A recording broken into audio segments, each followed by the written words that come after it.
दोस्तों, आज EPFO की सीरीज़ 2 में आप सभी का स्वागत है।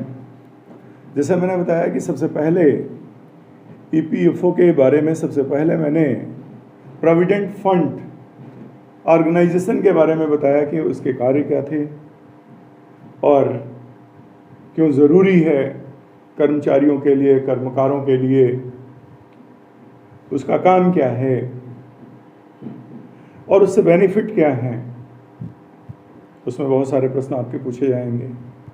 दूसरे, अभी हम लेके चल रहे हैं इसमें लेबर लॉ के बारे में, विधि शास्त्र के बारे में। EPFO में विधि शास्त्र से भी क्वेश्चन पूछे जाएंगे। दोस्तों, जब विधि शास्त्र की बात आती है तो हम देखते हैं कि विधि शास्त्र हमारे जो भारत में जो त्रिपक्षीय श्रम नीति बनी है, हम देखते हैं कि उससे पहले अंग्रेजी पीरियड में 1875 में मैनचेस्टर और लंकाशायर के प्रतिबद्धता के बाद 1881 में लॉर्ड रिपन के द्वारा एक फैक्ट्री एक्ट लाया गया था। दोस्तों, स्वतंत्रता तक हमारे जो फैक्ट्री एक्ट हैं वो एक 1881, दूसरा 1891 दूसरा फैक्ट्री एक्ट, तीसरा है 1911 का फैक्ट्री एक्ट, चौथा है 1922 का फैक्ट्री एक्ट, पांचवा है 1934 का फैक्ट्री एक्ट और छठा है 1944 का फैक्ट्री एक्ट। यानी इन फैक्ट्री एक्ट के माध्यम से श्रमिकों को, कर्मकारों को कुछ सुविधाएं दी गई हैं। आप जानते हैं ये सब हमारी स्वतंत्रता से पूर्व की है, वेरी इंपॉर्टेंट है। अब इसमें से प्रश्न बनेगा कि प्रथम फैक्ट्री एक्ट किसके समय आया? तो लॉर्ड रिपन के समय आया। गवर्नर जनरल लॉर्ड रिपन था। और अब हम देखते हैं कि लॉर्ड रिपन ने जो हमारा फैक्ट्री एक्ट पारित किया उसमें क्या प्रावधान? भाई, लंकाशायर और मैनचेस्टर की आपत्ति पर यह फैक्ट्री एक्ट आया। ये हम लोगों को लाभ देने के लिए नहीं किया गया, हमारे कर्मकारों को लाभ मुहैया कराने के लिए नहीं किया गया। ये उनकी उदारता नहीं थी, ये लंदन के लंकाशायर और मैनचेस्टर के संगठनों की मांग की वजह से लाया गया था, क्योंकि उनकी हायर वेजेस बहुत ज्यादा वैल्यू के बाद उनके प्राइसेस में अंतर कम होते थे और यहां पर भारत में वेजेस बहुत सस्ता था, रॉ मटेरियल बहुत सस्ता था, तो यहां के लोगों को लाभ कम मिलता था, कार्य के कोई घंटे निश्चित नहीं थे, इसलिए उन लोगों के दबाव में लाया गया। तो जब 1881 का फैक्ट्री एक्ट लाया गया तो उसमें सबसे पहला कानून यह बना कि 7 वर्ष से कम आयु के बच्चों को प्रतिबंधित कर दिया गया। क्या 7 वर्ष से कम आयु के बच्चे कल कारखानों में काम नहीं करेंगे? दूसरे, 7 से 12 वर्ष के आयु के बीच के जो बच्चे हैं उनकी कार्यावधि निश्चित कर दी गई कि वो कम से कम 9 घंटे तक कार्य करेंगे। दूसरे, खतरनाक मशीनों को सुरक्षित घेरे के अंदर रखा जाए। यानी ये हमारे पहले कारखाना अधिनियम में ये नियम बनाए गए। क्या नियम बनाए गए? 7 वर्ष से कम उम्र बच्चों को कारखाने में अलाउ नहीं किया जाएगा और 7 से जो 12 वर्ष के बच्चे उनकी कार्यावधि निश्चित कर दी गई, ठीक है। और खतरनाक मशीनों को उनके प्रिवेंटेशन के लिए घेराव किया गया। दूसरा, अब आता है 10 साल के बाद, फिर उसमें तो थोड़ा सा प्रयास होता है। क्या आता है? द्वितीय फैक्ट्री एक्ट। अब द्वितीय फैक्ट्री एक्ट, एक तो यह प्रश्न होता है कि कब आया, तो 1811। क्या होगा? 1811। और उसके बाद वायसराय कौन था? लॉर्ड लैंसडाउन। क्या था? लॉर्ड लैंसडाउन।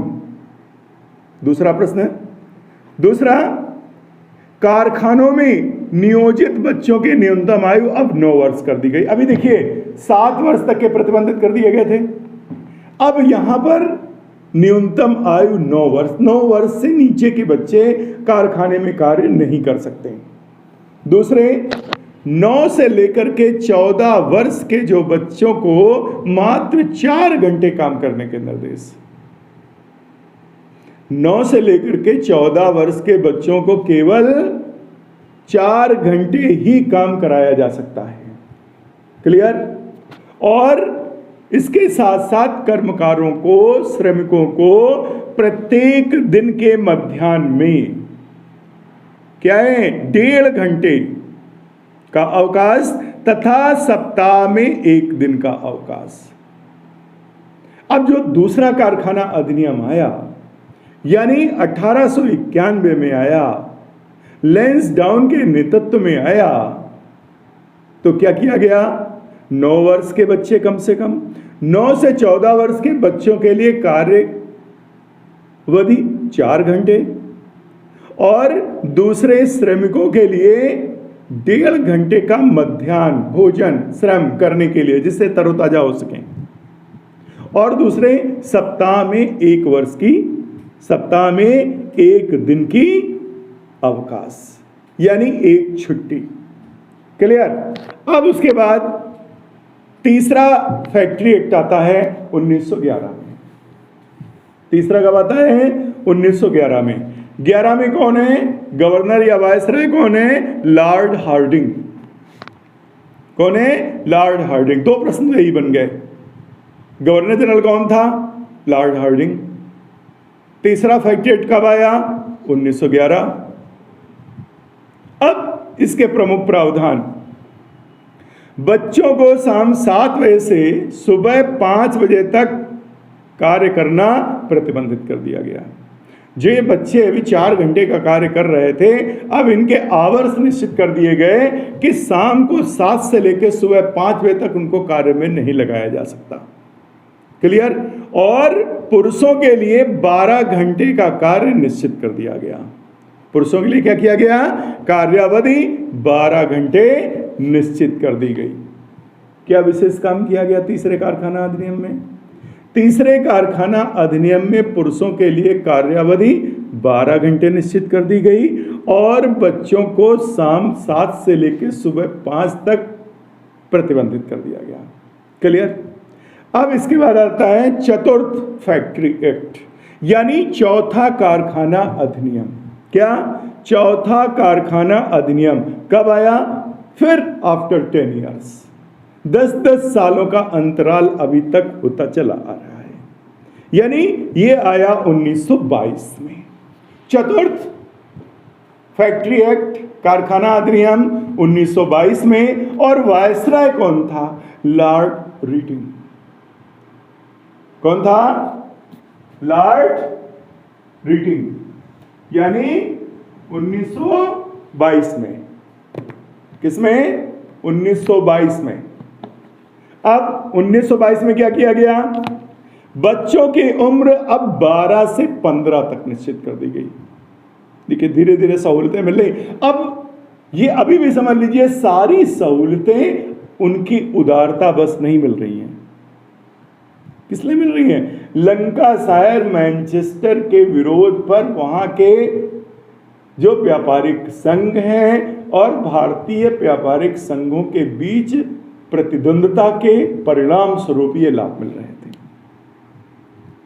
क्लियर? तो इस तरीके से 12 से 15 के बीच के लोगों के लिए प्रतिबंध लगा दिया गया। और ये उद्योग जहां 20 या 20 से अधिक मजदूर कार्य कर रहे होंगे वहां पर ये नियम लागू होगा। 20 या 20 से अधिक, ठीक है। अब इसके बाद आता है 5वां फैक्ट्री एक्ट, यानी 5वां कारखाना एक्ट। कब आया? 34 में। अब कब आया? 34 में, यानी कौन सा 34? 1934 में। अब उस समय वायसराय कौन था? अब यहां पर 10 साल वाला 22 से 32 नहीं कर देना है, 12 साल के बाद आया। तो कौन आएगा? Lord Willingdon. कौन था? Lord Willingdon. अब इसके मुख्य प्रावधान क्या थे? विलिंगटन के नेतृत्व में वायसराय की कार्यावधि में जो ये हमारा 5वां फैक्ट्री एक्ट 1934 में आया, इसमें क्या क्या हुआ?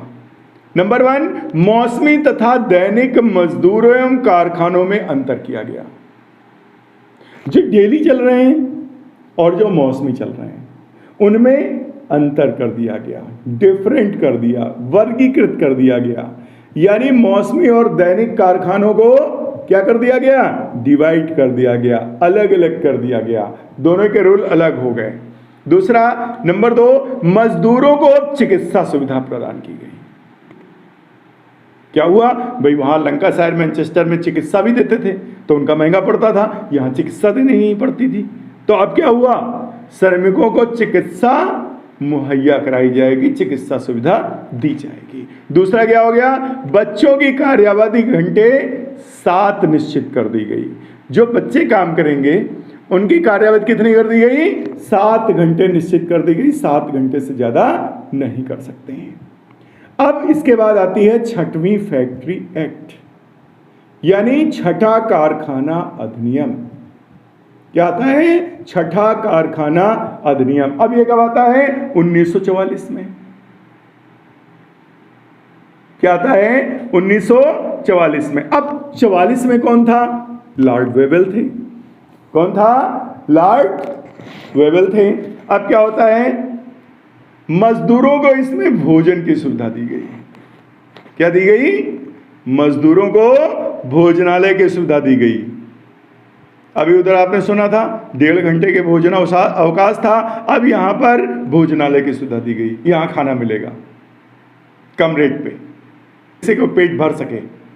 ठीक। दूसरा, आपातकाल में मृत्यु होने पर फैक्ट्री क्षतिपूर्ति करने के लिए बाध्य होगी। यदि कर्मकार, यदि श्रमिक कार्य करते समय खत्म हो जाता है, मृत्यु हो जाता है, मृत्यु को प्राप्त हो जाता है, तो ऐसी स्थिति पर फैक्ट्री क्या करेगी? उसकी क्षतिपूर्ति प्रदान करेगी। दूसरा, इसके साथ साथ अंग भंग होने पर मजदूर के प्रत्येक अंगों का निर्धारण मूल्य दिया जाएगा। यानी मूल्य निश्चित कर दिया गया।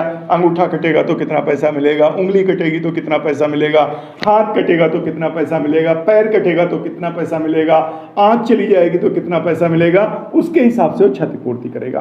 तो आप ये समझ लीजिए सब किसमें हुआ? 6वें में। दूसरा, श्रमिकों की कार्यावधि 12 घंटे से घटाकर 9 घंटे कर दी गई। श्रमिकों की जो कार्यावधि है वो कितनी कर दी गई? 9 घंटे की। इसमें काफी सुधार हुए।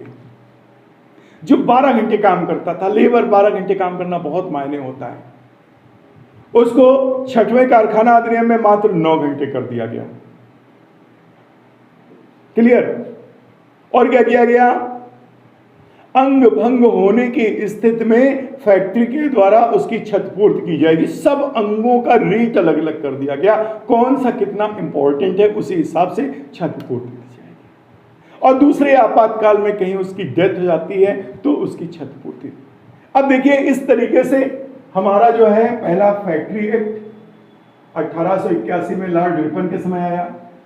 दूसरा लैंसडाउन के समय आया 1891 में। तीसरा लॉर्ड हार्डिंग के समय आया 1911 में। चौथा लॉर्ड रीडिंग के समय आया 1922 में। पांचवा विलिंगटन के समय आया 1934 में। छठा लॉर्ड वेवेल के समय आया 1944 में।